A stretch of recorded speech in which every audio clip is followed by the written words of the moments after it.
Ito yung hindi pa natapos ni Mrs. Yan. Tagal niya nang inuutos sa akin yan. Yan. Pero ito, nasimulan niya na. So, gagawin natin ngayon, tatapusin natin ngayon yan. Dahil kasama yan sa ating activity ngayong araw. Tara, simulan natin.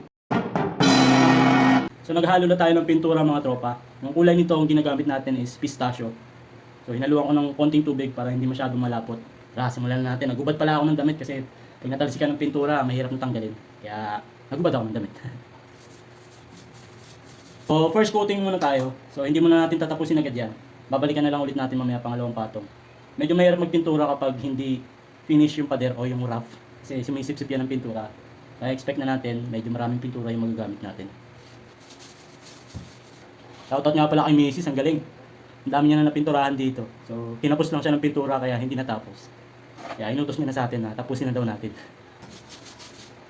So, natapos na natin itong unang portion. Kaso may problema. So iba yung kulay niya, 'di ba? Dito matingkad. Pagdating dito naging kulay dilaw na lang. So sabi ni Mrs. ba't daw nag-iba ang kulay. So mag-a-adjust tayo ngayon ng timpla ng pintura. Second coating natin, tingnan natin kung magbabago. So ito na mga tropa. Nagawa na natin yung pangalawang project natin o yung pangalawang isinulat natin sa ating activity ngayong araw, which is yung pagpipintura nitong CR namin.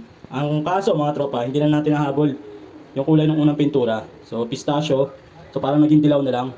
So, kasi sa kadahilanan yung gamit natin pintura is expired na yata mga tropa. So, nawala na yung pagkakulay green.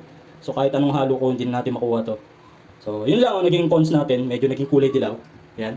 Pero kahit pa paano naman, medyo naging kaaya-aya naman sa mata. Diba? So, yun mga tropa, nagawa na natin yung pangalawang task natin ngayong araw. So, meron na lang tayo natitirang dalawa. Which is yung paghahatid ng laruan sa JNT. Dahil yung iba natin mga customer gusto nang ipa-deliver na.